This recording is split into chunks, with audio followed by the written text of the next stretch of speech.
حدیث کی اصطلاح نہیں ہے۔ عربی میں بھی یہ کس سے بنا ہے؟ صفا سے کہتے ہیں تو نہیں بنتا، صوف سے البتہ بنتا ہے، لیکن اس کا جو موضوع ہے وہ اپنی جگہ پر بالکل درست ہے۔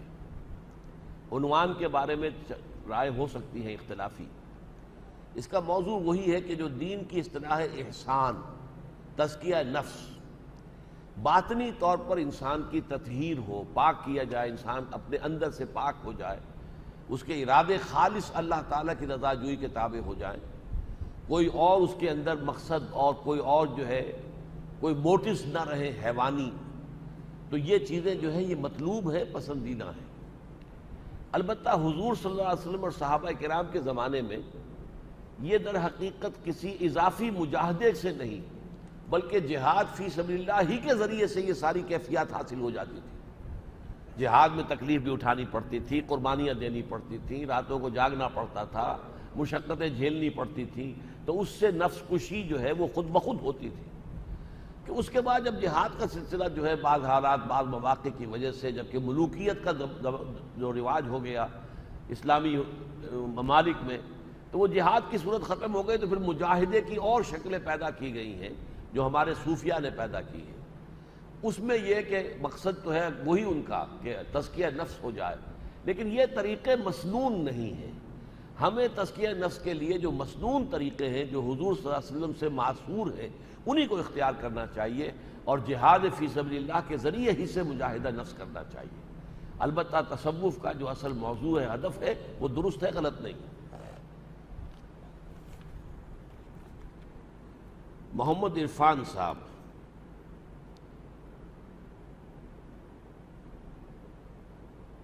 کیا بدعت بھی شرک کی ایک قسم ہے؟ اور آج کل جو بدعت حسنہ کی کس طرح استعمال کی جا رہی ہے اس کی وضاحت کریں۔ بدعت اور شرک میں فرق ہے۔ بدعت تو اسے کہتے ہیں کہ کوئی ایسی شے جو حصول ثواب کے لیے عبادت سمجھ کر سر انجام دی جائے لیکن اس کا کوئی ثبوت حضور سے اور صحابہ سے نہ ہو، وہ بدعت ہے۔ لیکن اگر حضور سے اور صحابہ سے ثابت ہے تو وہ سنت ہے، لیکن ہونی چاہیے وہ عبادات کے اندر حصول ثواب کے لیے۔ اب ایک شکل یہ ہے کہ حضور اونٹ پر سواری کرتے تھے اور تو کوئی شے تھی نہیں، نہ ہوائی جہاز، نہ ٹرین، نہ کار، تو اب اس کو کہ گاڑی کو یا ٹرین کو یا ہوائی جہاز کو بدعت کہہ دیا جائے، یہ غلط ہے۔ یہ تو سائنٹیفک ٹیکنالوجیکل ترقی ہے جو ہو رہی ہے، لیکن جو چیزیں کہ عبادات کے ضمن میں حصول ثواب کے لیے کی جائیں ان میں کسی شے کا اضافہ نہ ہو، وہی ہو جو کہ ما انا علیہ واصحابی، جس پر کہ حضور کا اور آپ کے صحابہ کا طرز عمل تھا۔ اگر کوئی اور رسم ہم ایجاد کر لیں گے، مثلا اب یہ تیجا ہے، سوئم ہو رہا ہے، قرآن خوانی ہو رہی ہے تیسرے روز جمع ہو کر، اس کا کوئی ثبوت نہیں، نہ صحابہ کی زندگیوں میں نہ حضور کا اپنا عمل ہے، یہ در حقیقت بدعت شمار ہوگی۔ آپ جو ہے 10واں منا رہے ہیں، 7واں منا رہے ہیں، کوئی ثبوت نہیں۔ تو یہ چیزیں وہ ہیں کہ جو بدعات کی شکل میں آ گئی ہیں، اور اس لیے کہ ظاہر بات ہے کہ اس میں حصول ثواب بھی ہے اور ایصال ثواب بھی پیش نظر ہے۔ تو حصول ثواب اور ایصال ثواب کے لیے کام وہی کیے جانے چاہیے جن کا ثبوت حضور اور صحابہ کے طرز عمل میں مل جائے۔ بدعت حسنہ کا لفظ جو ہے وہ صرف حضرت عمر نے استعمال کر لیا تھا کہ تراویح کا یہ نظام جو ہے کہ سب مسلمان مل کر ایک امام کے پیچھے جماعت کی شکل میں 20 رکعت نماز پڑھیں، یہ حضور کے زمانے میں نہیں تھا۔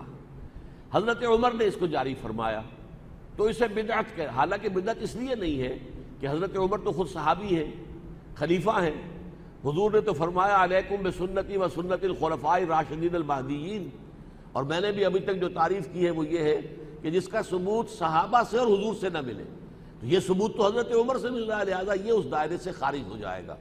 لیکن ٹیکنیکلی حضور نے اس کے لیے بدعت کا لفظ استعمال کر دیا صرف اس لیے کہ یہ حضور کے زمانے میں نہیں تھا۔ لوگ اپنے طور پر جو ہے نمازیں پڑھتے تھے، رات کو قیام اللیل کرتے تھے، مختلف لوگ جو ہے مختلف اوقات میں، حضور صلی اللہ علیہ وسلم کا بھی معاملہ یہی ہے۔ آپ عام طور پر جو ہے صرف 8 رکعتیں تہجد کی جو ہے وہی ادا کرتے تھے، رمضان میں بھی، رمضان میں زیادہ طویل کر دیتے تھے۔ لیکن یہ ہے کہ بعد میں حضرت عمر نے یہ نظام قائم کیا، اور یہ اب ایک خلیفہ راشد کا قائم کیا ہوا نظام ہے، یہ بدعت نہیں ہے۔ بلکہ سنت خلیفہ راشد ہے، علیکم بسنتی و سنت الخلفاء الراشدین المہدیین، حضور کے اپنے فرمان مبارک کے مطابق۔ البتہ حسنہ کا لفظ آپ نے خود کہہ دیا، اس لیے کہ اس کے اندر جو ہے اچھائی ہے، اگرچہ یہ حضور کے زمانے میں نہیں تھی۔ محمد آصف صاحب، جب وسائل کی اہمیت نہ ہونے کے برابر ہے تو پھر اقامت دین کے لیے انتظار کیوں کیا جا رہا ہے کہ جب تک اتنے آدمی مہیا نہیں ہوتے کوئی اقدام نہیں کیا جائے گا؟ دیکھیے، میں نے یہ نہیں کہا کہ کوئی اہمیت نہیں ہے، فیصلہ کن اہمیت وسائل کی نہیں ہے، یہ تو نہیں کہہ سکتے آپ کہ کوئی اہمیت نہیں ہے۔ آپ اگر ہل نہیں چلائیں گے، گندم نہیں بوئیں گے تو کہاں سے گندم ہو جائے گی؟ لیکن یہ نہ سمجھیے کہ یہ سارا آپ ہی کے اوپر دار و مدار ہے، بلکہ اللہ تعالیٰ کا اذن، اللہ کی مرضی۔ کوئی فعل، میں نے یہ گھڑی اٹھائی، میں نہیں اٹھا سکتا تھا اگر اللہ نہ چاہتا، تو اس کو اٹھانے کا ارادہ میرا ہے، اس ارادے کی تکمیل اللہ کی طرف سے۔ یہ دونوں چیزیں ہر وقت پیش نظر رہنی چاہیے۔ لہذا اسباب و وسائل سے مستغنی ہونا نہیں ہے، اسباب و وسائل کو استعمال کرو، بھرپور طریقے پر استعمال کرو، لیکن تمہارا توکل اسباب پر نہ ہو، بھروسہ اسباب پر نہ ہو۔ یہی وجہ ہے کہ غزوہ حنین میں جبکہ 12,000 صحابہ حضور کے ساتھ تھے، 12,000 کا لشکر، لیکن بھگدڑ مچ گئی، اور جبکہ حوازن کے تیر اندازوں کی طرف سے بوچھاڑ آئی ہے تیروں کی، تو عام لوگ بھاگ گئے۔ کہتے ہیں شبلی نے تو 30-40 کی تعداد لکھی ہے، سید سلیمان صاحب نے تصحیح کی اپنے استاد کی کہ نہیں، 300-400 رہ گئے تھے۔ 12,000 میں سے صرف 300-400 کا رہ جانا، گویا 11,500 کا میدان سے بھاگ جانا کتنی بڑی بھگدڑ ہے۔ قرآن نے یہی کہا ہے، وَيَوْمَ حُنَيْنٍ إِذْ أَعْجَبَتْكُمْ كَثْرَتُكُمْ، یاد کرو اس حنین کو، دن کو، حنین کے دن کو کہ تمہیں اپنی کثرت پر گھمنڈ ہو گیا تھا، تو تعداد نہیں، 313 تھے، تم نے شکست دی اللہ کے اذن سے۔ 12,000 تھے، 11,000 بھاگ گئے، حالانکہ بعد میں دوڑ کے واپس آ گئے۔ حضور نے جب صدا لگائی اور رجز پڑھا، انا النبی لا کذب انا ابن عبد المطلب، اور الیہ عباد اللہ، الیہ یا اصحاب الشجرہ، الیہ یا اصحاب البدر، آؤ لوٹو، کہاں جا رہے ہو، اے وہ لوگوں جنہوں نے مجھ سے بیعت کی تھی درخت کے نیچے، تو پھر لوگ لوٹ آئے۔ لیکن یہ کہ بھروسہ نہیں ہونا چاہیے نہ تعداد پر۔ البتہ جب آپ پلان کریں گے کوئی کام کرنا، اس میں وسائل اور اسباب کو پیش نظر رکھنا لازم ہے اور مسنون ہے۔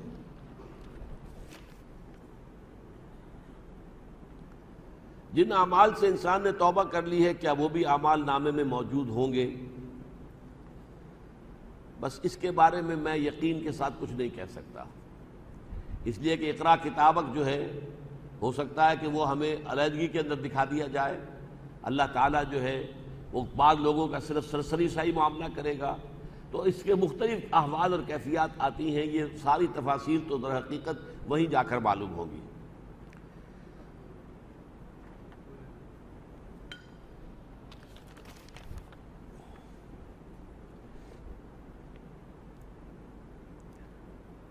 قاری احمد علی صاحب، آپ نے درس میں فرمایا قیامت میں حساب اسی زمین پر ہوگا، میں نے قرآن میں یہ آیت پڑھی ہے کہ یوم تبدل الارض غیر الارض، صحیح ہے؟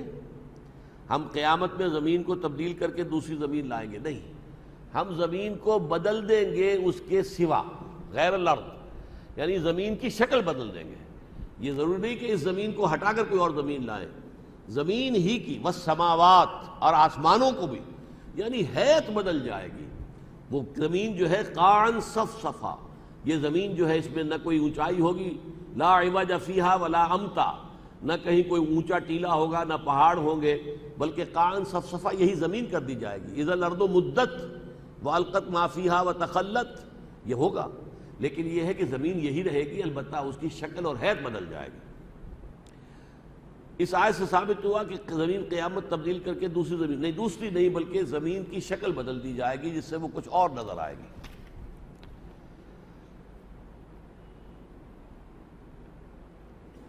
رضوان احمد صاحب، آپ نے فرمایا کہ ارواح کی پیدائش کے وقت سب سے پہلے روح محمد پیدا کی گئی، اس کا کوئی حوالہ تو بہت مشہور حوالہ ہے، اگرچہ محدثین اس حدیث کی سند کو قبول نہیں کرتے، لیکن اکثر لوگوں نے، مفسرین نے بھی اس حدیث کو قبول کیا ہے اور کوٹ کیا ہے۔ اول ما خلق اللہ نوری، اللہ نے سب سے پہلے جو شے پیدا کی وہ میرا نور یعنی میری روح. نور چونکہ یہ روح جو ہے نورانی ہے، فرشتے بھی نورانی ہیں، نور سے پیدا کیے گئے، اور یہ ارواح انسانیہ بھی نورانی ہے، نور سے پیدا کی گئی. تو اس میں کون سے حرج کی بات ہے، کون سی مشکل بات ہے یہ ماننے کی کہ سب سے پہلے حضور کی روح مبارکہ جو ہے روح پر فتو پیدا کی گئی ہو. اللہ عالم، اور میں اس کا قائل ہوں. ڈاکٹر انوار احمد صاحب، کمانے کے جائز صورت اس موجودہ دور میں جہاں سود عام ہے کیا ہوگی؟ دیکھیے، سود عام ہے لیکن اس کی مقدار اور کمیت یا گاڑھا پن جو ہے سب جگہ ایک جیسا نہیں ہے. مثلا ایک ہے بینک. بینک تو در حقیقت قائم ہی سود پر ہے. کم شرح سود پر ڈپازٹ لی جائے اور زیادہ شرح سود پر ایڈوانس کیا جائے، قرضہ دیا جائے، تو درمیان میں بچت اس کی ہے. یہی اس کی پروپوزیشن ہے. یہ دوسری بات ہے کہ وہ انویسٹمنٹ بھی کرتا ہے، کاروبار بھی کرتا ہے، لیکن وہ اضافی چیزیں. بیسک جو فنکشن ہے بینک کا وہ یہ ہے کہ کم شرح سود کے اوپر لوگوں کے پیسے بچت جو ہے جمع کرے، اور یہ جو کیپٹل بن جائے پھر کاروباری لوگوں کو، کارخانے داروں کو اس میں سے قرض دے. وہ زیادہ شرح پر ہوگا، لہذا وہ بیچ میں جو فرق ہے وہ اس کی کمائی ہے. اب یہ تو ہو گیا ایک ایسا ادارہ جو ہمہ تن ہمہ وجود سرتا پیر سود ہی سود. ایک یہ ہے کہ آپ کسی ایک فیکٹری میں کام کر رہے ہیں، اس فیکٹری میں فرض کیجئے کہ آپ سپننگ ماسٹر ہیں، یا فرض کیجئے مزدور کی حیثیت سے کھڑے ہیں کسی مشین پر، لیکن اس فیکٹری کے اندر روپیہ سود پر لے کر بھی لگایا گیا ہے. یہاں جو ہے آپ کا معاملہ کیا ہوگا؟ یہ بہت ثانوی درجے کی بات ہو گئی. یہ در حقیقت یہ فیکٹری جو ہے یہ کپڑا بنانے کی فیکٹری ہے. اس کا اصل پروپوزیشن جو ہے وہ کپڑا بنانا ہے، وہ سود کے اوپر اصل پروپوزیشن نہیں ہے، لیکن سیکنڈریلی اس کے اندر سود انوالو ہو گیا. اس حوالے سے وہ اس سے کم تر گاڑھی شکل ہو گئی. لہذا بینک کی اگر ملازمت چھوڑی جائے اور ایسی کوئی ملازمت کر لی جائے، اس سے بھی آگے آ جائیں، کوئی ایسا مل جائے معاملہ چاہے جہاں پر کہ سودی رقم بھی کوئی انویسٹڈ نہ ہو کسی کاروبار میں، اسی میں آپ شریک ہو جائیں یا اسی میں ملازمت کریں، اور اچھا ہو جائے گا. لیکن آپ کتنا ہی پیچھے ہٹ جائیں، کچھ نہ کچھ غبار سود کا آپ کے اندر ضرور جائے گا. یہ حضور کی حدیث ہے کہ لوگوں پر ایک زمانہ ایسا آ جائے گا کہ چاہے وہ براہ راست سود کا معاملہ نہ کرے، لیکن سود کا غبار یا سود کا دخان، سود کی بھاپ یا دھواں اور سود کا غبار جو ہے گردہ، وہ ان کے اندر لازم بن جائے گا. وہ میری اور آپ کی یہ حالت ہے کہ ہم گندم کا ایک دانہ بھی کھاتے ہیں تو اس میں بھی سود ہے، اس لیے کہ جو بھی پیداوار ہوتی ہے اس میں فرٹیلائزرز آتے ہیں تو وہ سودی قرضوں پر ہے. کئی ٹریکٹر لیا گیا تو سودی قرضے پر ہے، اور جو بھی ہے معاملہ سارے سودی ہیں. بیج لیے گئے تو سودی قرضے پہ لیے گئے ہیں.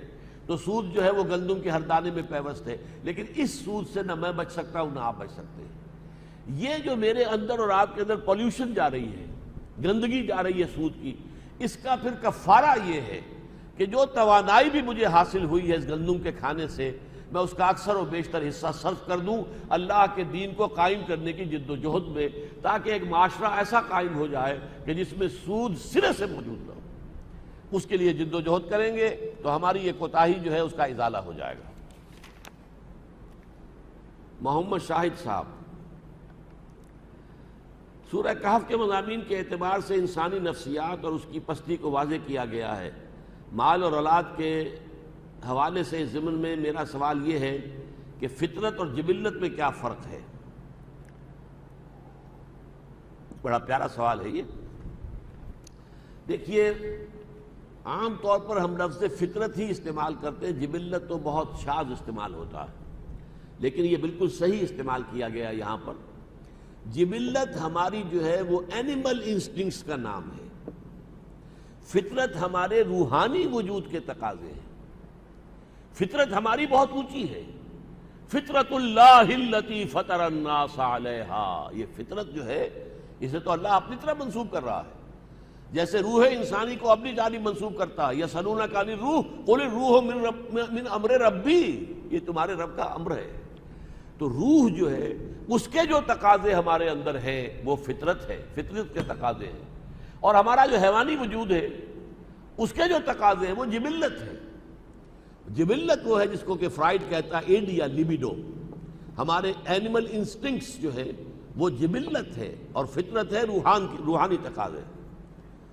سوال کا جواب ابھی ممکن نہیں تو برائے مہربانی سوال کا جواب پوسٹ کے ذریعے دے دیا جائے. نہیں، میں نے تو آپ کے سامنے عرض کر دیا ہے.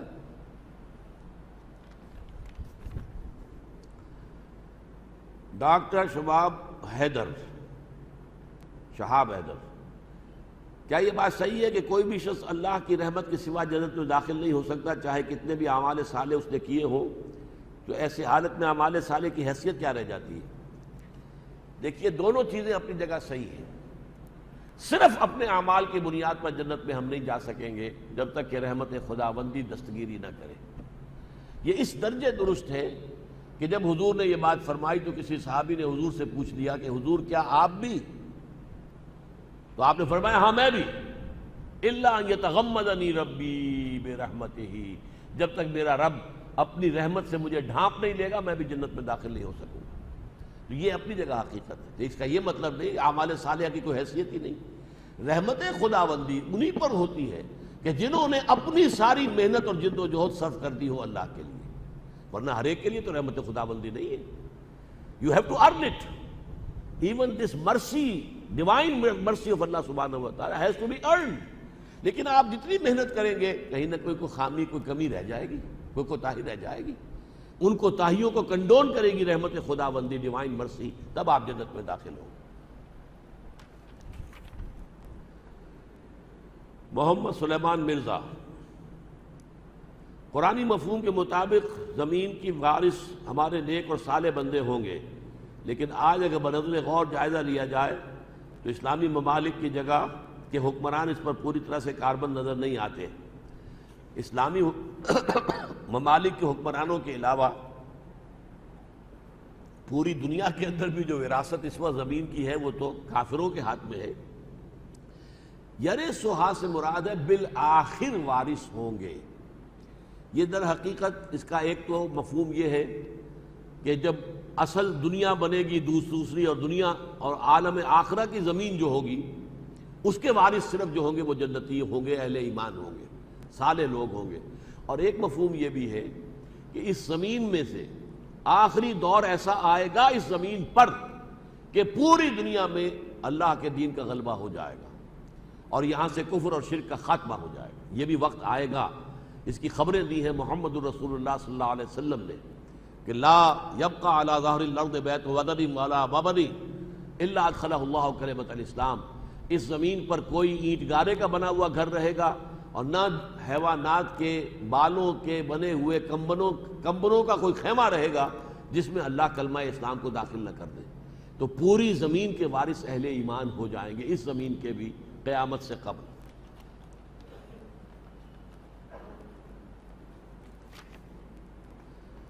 سہیل حسن جعفری صاحب،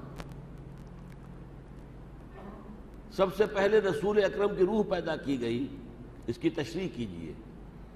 میں نے تو وضاحت کر دی ہے کہ ارواح پہلے پیدا ہوئی تھی، ان میں سب سے پہلے روح جو ہے محمد الرسول اللہ صلی اللہ علیہ وسلم پیدا کی. اور مزید تشریح کیا ہے؟ لفظ سادات کی صحیح تشریح کیا ہے؟ ویسے تو عربی زبان میں السید جو کہتے ہیں وہ صرف مسٹر کے معنی میں آتا ہے، لیکن یہ کہ بہرحال سادات کا ایک تصور ہے. اور حضور کی صاحبزادی حضرت فاطمہ رضی اللہ تعالی عنہا اور حضرت علی سے جو اولاد ہوئی، ان کے دو صاحبزادے حضرت حسن اور حضرت حسین، ان کی جو اولاد ہے انہیں سادات کہا جاتا ہے.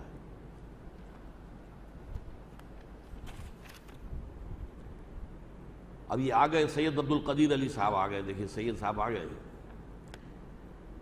درس میں جہنم کے بارے میں یہ آپ نے بتایا کہ اس دنیا کو جہنم بنایا جائے گا، اس کی مزید وضاحت کی ضرورت نہیں. دیکھیے، یہ جو آخرت اور عالم برزخ اور یوم قیامت کے واقعات ہیں، ان کی زیادہ گہرائیوں میں ہم نہیں جا سکتے. ایک گمان میں نے کہا کہ جہنم جو ہے وہ جیء یومئذ بجہنم، لے آئی جائے گی جہنم.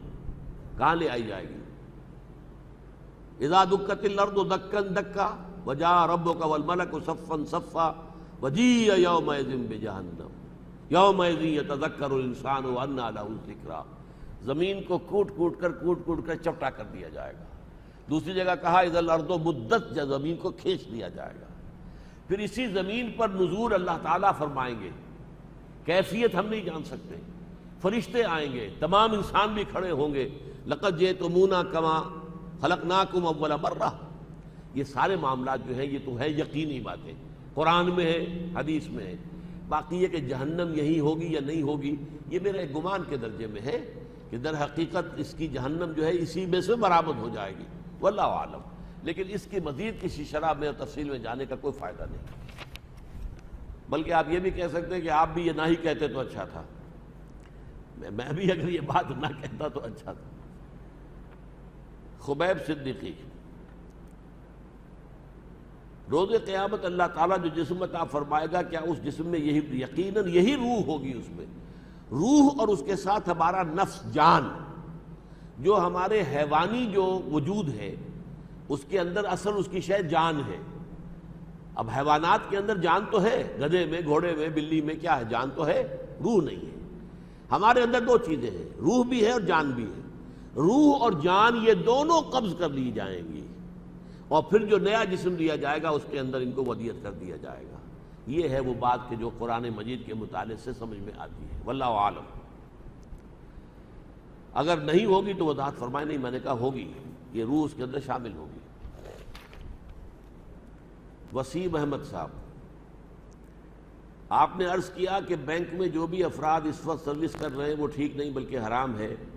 میں ایک اسٹوڈنٹ ہوں، میں اکاؤنٹس میں تعلیم حاصل کرتا ہوں. کیا آپ کی بات کے حوالے سے میں اکاؤنٹس پڑھنا چھوڑ دوں کیونکہ اس تعلیم کا آخر یہی بینکنگ ہی ہے؟ اس صورتحال میں مجھے اور میرے ساتھی اسٹوڈنٹس کو کیا کرنا چاہیے؟ دیکھیے، یہ آپ کی اپنی ایک حس جو ہے، اگر احساس آپ کے اندر اتنا ہو گیا ہے تو آپ کوئی اور پروفیشن جو ہے وہ چوز کر سکتے ہیں. ویسے تو یہ کہ اکاؤنٹ لازماً نہیں ہے، آپ کسی ملک کے اندر اکاؤنٹنٹ بھی لگ سکتے ہیں، کسی فرم میں، لیکن اس میں بھی یہ قباحت رہے گی کہ آپ سودی لین دین کی انٹریز جو ہیں وہ لکھیں گے یا پاس کریں گے. ظاہر بات ہے کہ تمام جتنی بھی فرمز ہیں ان کے اندر سود کا پیسہ انویسٹ ہوتا ہے. تو بہتر یہی ہے کہ آپ اس پروفیشن کو چھوڑ دیں، کوئی اور پروفیشن اختیار کریں. تم نہیں اور صحیح، اور نہیں اور صحیح، اللہ تعالیٰ جو ہے وہ رزق دے دے گا. اگر یہ احساس آپ کے دل میں جاگزی ہو جائے اور آپ اپنا یہ پروفیشن ترک کر دیں تو یہ بہت ہی قابل مبارکباد بات ہوگی. خواجہ احد صاحب، when Allah subhanahu wa ta'ala is the doer of all we do, then up to what limits we should strive for a goal? We have to strive to our utmost. لیکن ہوگا وہی جو اللہ کی اجازت ہوگی. یہ نہیں ہے بغیر ہمارے کیے کچھ اللہ نہیں کرے گا. کیوں کرے گا؟ آپ کریں گے، اللہ منظور کرے گا، اس کا نتیجہ ظاہر ہو جائے گا. تو محنت آپ کو کرنی ہوگی. گندم پیدا کرنے میں محنت آپ کو کرنی ہوگی، ہل آپ کو جوتنا ہوگا، زمین جو ہے آپ کو اس کو سیراب کرنا ہوگا، بیج ڈالنا ہوگا، فصل کی دیکھ بھال کرنی ہوگی، تب گندم آئے گی. لیکن ان سارے کاموں میں اذن رب شامل ہے. اگر اللہ چاہے گا تو آپ کی ساری محنت جو ہے رائے گاں چلی جائے گی. ساری محنت آپ نے کی اور وہ جو ہے پوری کی پوری جو ہے کوئی پالا پڑ گیا یا کوئی اولے آ گئے اور آپ کی ساری محنت ضائع ہو گئی. تو اس حوالے سے ذہن میں یہ رکھیے کہ انجام کار نتائج اللہ کے اذن کے بغیر نہیں نکل سکتے. ہمارا ٹوٹل ڈیپینڈنس، ہمارا جو بھروسہ اور جو ہمارا توکل ہے وہ اسباب پر نہ ہو. Number 2, in the same way, if we approach a person of standing for having some work done, what is breaking point when our belief is taken as shirk that person can do it? Yes, بہت عمدہ ہے سوال یہ بھی. دیکھیے، آپ کسی شخص سے کہتے ہیں کہ بھائی مجھے پانی پلا دو. آپ کو معلوم ہے پانی ہے، گھڑا ہے، یہ ہے، وہ ہے، رکھا ہے، وہ جائے گا لے آئے گا. اس میں کوئی شرک نہیں ہے. عام عادی جو مادی قواعد و ضوابط دنیا کے ہیں، وسائل و ذرائع، اس کے اندر کسی سے کسی کام کے کرنے کی ریکویسٹ کرنا شرک نہیں ہے. لیکن غیبی، ماورائی، انویزیبل طریقے پر اگر آپ نے کسی کو پکارا، اے فرشتہ میرا یہ کام کر دے، یا اے روح عبد القادر جیلانی مجھے اس مشکل سے نکال دے، یہ شرک ہو جائے گا. اس حوالے سے یہ شرک میں اور دنیا میں دنیاوی اسباب کے تحت کسی سے کوئی تعاون حاصل کرنا، ان میں زمین و آسمان کا فرق ہے. البتہ ایک عارف انسان کی بات میں آپ کو سناتا ہوں. میں سمجھتا ہوں کہ بہت گہری بات انہوں نے کہی. فرض کیجئے کہ آپ سمجھتے ہیں کسی شخص کے بارے میں کہ وہ آپ کی کوئی ضرورت پوری کر سکتا ہے، آپ نے جا کے اس سے کہا بھائی میری یہ ضرورت ہے پوری کر دیجیے. فرض کیجئے اس نے سنی انسنی کر دی. آپ نے دوبارہ کہا پھر بھی وہ سنی انسنی کر رہا ہے. آپ تیسری مرتبہ کہتے ہیں تو وہ بزرگ کہتے تھے اب آپ نے شرک کیا ہے. آپ سمجھتے ہیں کہ اسی کے ہاتھ میں ہے آپ کا وہ کام، حالانکہ ہاتھ میں اللہ کے ہے. وہ توجہ پہلی مرتبہ کہہ دینا کوئی حرج نہیں ہے، دوسری مرتبہ کہنا بھی اچھا نہیں ہے، پسندیدہ نہیں ہے، لیکن تیسری مرتبہ کہنا یعنی یہ سمجھنا کہ بس یہی میرا یہ کام کر سکتا ہے، یہ ایک درجے میں شرک کی شکل بن جاتی ہے. آپ سمجھیں کہ اللہ تعالیٰ کو اگر منظور ہوتا، میں نے اس سے کہا تھا، اللہ تعالیٰ اس کے دل کو پھیر دیتا اور وہ بات ہو جاتی. اب نہیں ہے، وہ اعراض کر رہا ہے. تو گویا کہ مسلسل اصرار کرنا جو ہے وہ ان چیزوں کے اندر بھی ایک شرک کسی کیفیت پیدا کر دیتا ہے. حسن قاسم، ریفرنس سورہ کہف آیا 48. ہمارے خیال سے پیدائش اول وہ ہے کہ جو اس وقت ہماری ہے، اور دوم جب ہم اللہ کے حضور حاضر ہوں گے، جبکہ آپ کے مطابق پہلی پیدائش روح کی ہے اور دوسری پیدائش انسان کی ہے. Kindly explain. اصل میں یہ نا کہ لفظ آیا ہے کما خلقناکم اول مرہ، لقد جئتمونا کما خلقناکم اول مرہ. اس پر غور کیجئے، یہ کما کا حق ادا نہیں ہوتا. اس دنیا میں تو ہم پیدا ہوئے ہیں تو باپ پہلے، بیٹا بعد میں، پوتا بعد میں، پڑ پوتا اور بعد میں، یہ تو ایک سیریل معاملہ ہے. بیک وقت سب کا جمع ہونا. لقد جئتمونا کما خلقناکم اول مرہ. اس میں جو مشابہت ہے وہ یہ ہے کہ جب ہم عالم ارواح میں تھے، جبکہ ہم سے کہا گیا الست بربکم قالوا بلا، تب بھی ہم سب کے سب اللہ کے سامنے موجود تھے، اور اب دوبارہ قیامت کے دن اسی طریقے سے ہم موجود ہوں گے.